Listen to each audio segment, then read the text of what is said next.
Japanese automakers Honda and Nissan have announced plans to join forces. Honda and Nissan announced on Monday that they have formally agreed to hold talks on a possible merger. Today, the world is moving rapidly towards EVs, and this is believed to be the future. But on the other hand, Honda is doing something big behind the scenes, something even China and Elon Musk are not aware of. Honda has created an engine that will shake the entire car market. While everyone is running after electric cars, Honda is making a big change, creating a beast that can perhaps change the game forever. Their CEO says that this is a complete revolution that will shake the entire EV world. What if Honda creates an engine that does not need petrol, does not need to be charged, and is even better than electric cars? It sounds great, right? Be patient. This could be the amazing twist that will completely change the future of cars. As we move forward, subscribe to the channel so that you are the first to get information about technology. Before we dive into how Honda flipped the electric vehicle EV world upside down, let's rewind a bit and meet the guy who started it all, Soichiro Honda. Forget fancy suits or corner offices. Soichiro was a hands-on dreamer, always covered in grease and tinkering with machines. Born in 1906, his dad was a blacksmith, so he grew up surrounded by tools, fixing bikes, and playing with engines. Speed was his thing, and he had this wild belief that he could create something awesome. He didn't kick things off with flashy cars or motorcycles, though. Nope. His first gig was making piston rings, those little engine parts you'd barely notice. In 1937, he started a small company called Tokai Seiki to supply Toyota.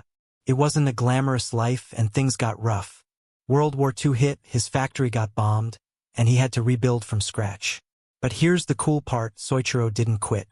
After the war, Japan was a mess. Gas was hard to come by, and people just needed a cheap way to zip around. So, in 1946, Soichiro got clever. He slapped old military generator engines onto bicycles, and boom, the first Honda motorcycle was born. It was scrappy, but it worked. 2 years later, in 1948, he officially launched the Honda Motor Company. From that rickety motorized bike, Honda took off like a rocket. Soon, their motorcycles weren't just rolling, they were dominating. Honda bikes started winning races and breaking records, proving to the world that Japan could build machines as tough and fast as anything from the West. Then came the cars. Honda didn't just slap wheels on a box. They built engines that roared with life. Simple to use, speedy, and dependable. Driving a Honda wasn't just about getting somewhere. It was about having a blast along the way. The Honda name became a legend.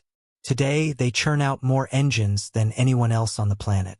If it's got an engine, bikes, cars, jets, even Formula One racers, chances are Honda's behind it. From a guy with oily hands to a global powerhouse, that's the Honda story. There is a strong brand name for cars called Honda. Every year, they sell over 4 million cars. That's enough to make them the 7th biggest car maker in the world. But it's not just about piling up numbers. Honda's got a knack for making cars that are super reliable and packed with clever ideas, all while keeping things smart and smooth. Take the Honda Accord, for example. It's like the rock star of cars. Everyone knows it's one of the best. In just the first half of 2017, Honda sold over 161,000 Accords. That's no fluke. People snap up Hondas because they're the kind of cars you can count on, whether it's your very first ride or the 5th one you've parked in your driveway. But Honda's not just about building cars that don't quit.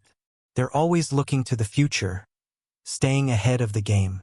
Back in the 1970s, they came up with the CVCC engine, a total game-changer that breezed through the US's strict emissions rules. Then there's the VTC system, which makes little engines roar like the big ones. Honda's always been about pushing the limits. They were also one of the first to roll out hybrid cars in the US, proving that eco-friendly could still be exciting. And now they're cooking up something fresh. It's not a hybrid. It's not even fully electric. It's something totally new. Honda believes engines aren't done yet. They just need a little evolution to keep the good times rolling. Honda's got a wild new idea, and it's got a name: hydrogen. Yep, hydrogen. Now, Honda's already a champ at making awesome engines. So why mess with something like hydrogen? Why not just jump on the electric vehicle EV bandwagon that's taking over the world? And how could one bold move from Honda's big boss flip the whole EV game on its head? Comes down to one word: hydrogen. and it might just be the surprise twist nobody expected. Electric cars used to sound like something out of a science fiction movie. No gas, no roaring engine, just plug it in and roll. Crazy, right? But now they're everywhere. Teslas are zooming down highways with giant touchscreens, and you can charge up while grabbing a coffee.